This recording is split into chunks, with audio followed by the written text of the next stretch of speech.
상대 수비의 압박에 엘리케 감독은 잠깐 당황하는 제스처를 보였지만 이강인은 안전하게 볼 처리를 했고 감독의 박수가 터져나왔습니다.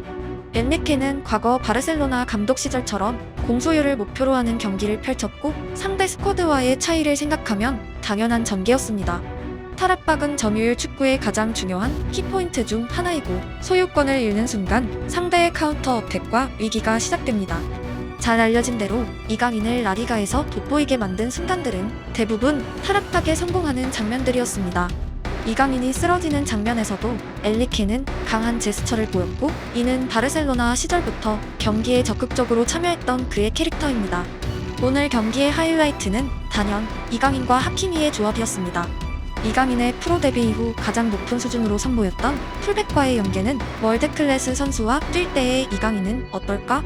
라는 질문을 오래도록 가지고 있던 많은 팬들에게 확실한 대답이 되었습니다. 마요르카 시절이었다면 드리블을 선택했을지도 모르는 장면에서 하키미를 활용하는 이강인의 모습은 올 시즌 파리 경기의 복선과도 같았습니다. 잘 알려진 대로 프랑스 리그는 라리가보다 거친 리그이고 오랜 볼 소유는 상대 수비에게 태클당할 확률이 당연히 높아집니다. 높은 수준의 동료와 뛰게 된 이강인의 드리블 빈도가 특히 골문과 먼 거리에선 마요르카 시절보다 줄어들 거란 예상은 자연스러운 수순이었고 첫 연습 경기부터 이강인은 확연히 달라진 경기 운영을 보였습니다. 리오넬 메시마저도 파리에서 뛰며 하프라인에선 드리블보다 동료들을 활용하는 플레이를 했었고 득점 혹은 어시스트의 확률이 높은 공간에서만 대부분의 드리블이 시도되었었습니다. 이강인은 우측 윙어로 기용되었지만 전통적인 윙어의 경기가 아니라 중앙으로 파고들며 플레이 메이킹에 적극적으로 참여하는 모습을 보였습니다. 이는 바르셀로나가 윙어들을 활용할 때의 모습과 흡사했고 지난 시즌 네이마르가 빠진 경기에서 메시의 역할과도 흡사했습니다. 메시, 루이스 엘리케 모두 바르셀로나 출신임을 상기하면 이 또한 자연스러운 수순이었고 최근 A매치에서 클린스만 감독이 이강인을 우측 윙어로 활용할 때의 경기 운영과는 조금의 차이가 있었습니다.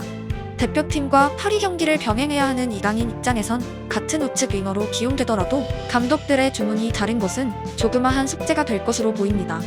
본래 엘리케 축구의 가장 큰 특징은 펩 과르디올라의 점유율 축구에 카운터 어택 혹은 롱볼이 몇 스푼 뿌려진 실리의 추구였습니다.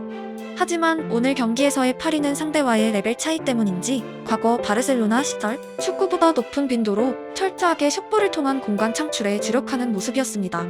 만약 올 시즌 약팀과의 경기에서 오늘 같은 운영이 지속된다면 이강인의 출전 확률은 더욱 높아질 것으로 예상됩니다. 오늘 파리는 1군이 아니었음을 감안하더라도 점유 상황에서 가장 안정적인 볼 소유가 가능했던 선수들의 이강인이 포함되어 있었고 아센시오는 예상대로 오늘 같은 경기 운영에서 돋보이지 않았습니다. 오늘 출전하지 않은 선수들 중 또 다른 오른쪽 윙어 자원이 없다는 사실까지 상기하고 여름 이적 시장에서 파리의 추가 영입이 이뤄지지 않는다면 굳이 주전, 비주전이란 용어를 사용하지 않더라도 이강인의 많은 출전 횟수가 100%에 가까울 정도로 확실해 보였습니다. 이강인이 많이 출전하지 못할 거라 말하는 대부분의 사람들은 누구와의 경쟁에서 부족할 거란 근거를 말하지 않습니다. 즉, 파리에 누가 있는지조차 알지 못한다는 의미입니다. 지난 시즌 우측 윙어는 메시였으나 마이애미로 떠났고 현재 파리 스쿼드에서 오른쪽 윙어의 유일한 경쟁자는 아센시오입니다. 라디가를 조금이라도 본 사람들은 이강인과 아센시오 사이에는 상당한 레벨의 차이가 있다는 것을 알고 있습니다. 뚜껑을 열기 전부터 아센시오와 이강인의 우측 윙 경쟁은 이강인이 유리하다는 전문가들의 의견이 지배적이었고 막상 경기가 시작되니 그 차이가 더욱 또렷했습니다. 맨시티가 베실바를 팔지 않을 거란 기사가 늘어나고 있고 이강인에겐 희소식입니다. 오늘 또 다른 긍정적인 측면은 처음 뛰는 동료들과의 경기에서 여러 차례 공격에 시발점이 된 부분입니다. 경기 중 긴장한 선수들의 가장 큰 특징은 전진 패스를 하지 않는다는 것입니다. 당연히 공격의 시작이 될 수 없고 선수 입장에선 눈에 띄는 실수의 확률은 줄어들게 됩니다. 이강인은 마요르카 시절처럼 전진 패스에 큰 의미를 부여하고 있었습니다.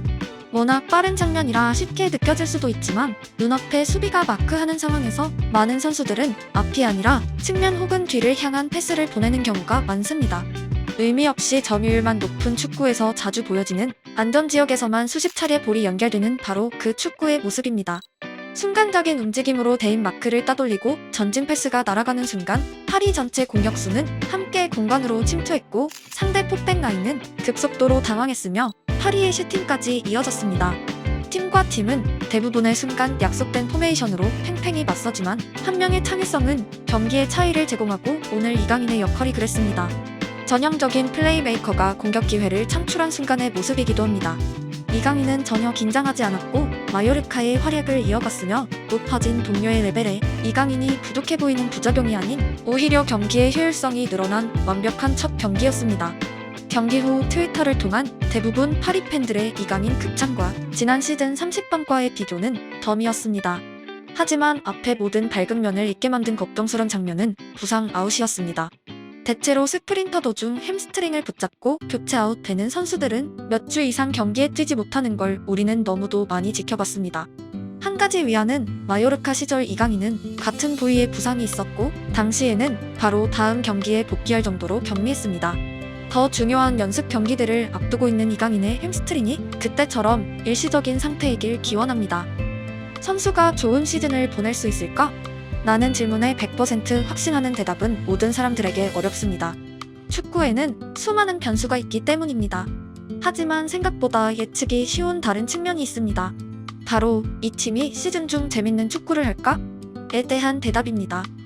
연습 경기를 통해 확인한 파리의 전술과 이강인의 교집합은 마요르카 시절보다 재밌는 경기가 될 것으로 누구나 예상할 수 있을 만큼 확실해 보였습니다. 또한 대부분의 팀들이 파리보다 한 수 아래의 전력을 가지고 있는 리그왕이 아닌 챔스에서 강팀들을 상대로 어떤 모습을 보일지에 대한 호기심이 함께 생긴 경기이기도 했습니다. 경기를 분석하는 영상은 선호하는 주제가 아니라서 자주 업로드하지 않았습니다. 하지만 이강인의 첫 연습 경기는 남다른 의미가 있었습니다. 유니폼을 입은 모습을 보고도 되지 않던 실감이 났기 때문입니다. 저는 실기시험에 긴장하는 성격입니다.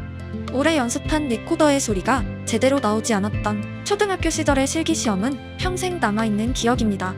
새삼 인간 이강인의 현재까지 여전히 납득이 되면서도 신기한 오늘의 연습 경기였습니다. 새로운 장소에서 새로운 사람들과의 시작은 대부분의 사람들에게 긴장되는 순간이기 때문입니다. 그의 근원에는 자신감이 있습니다.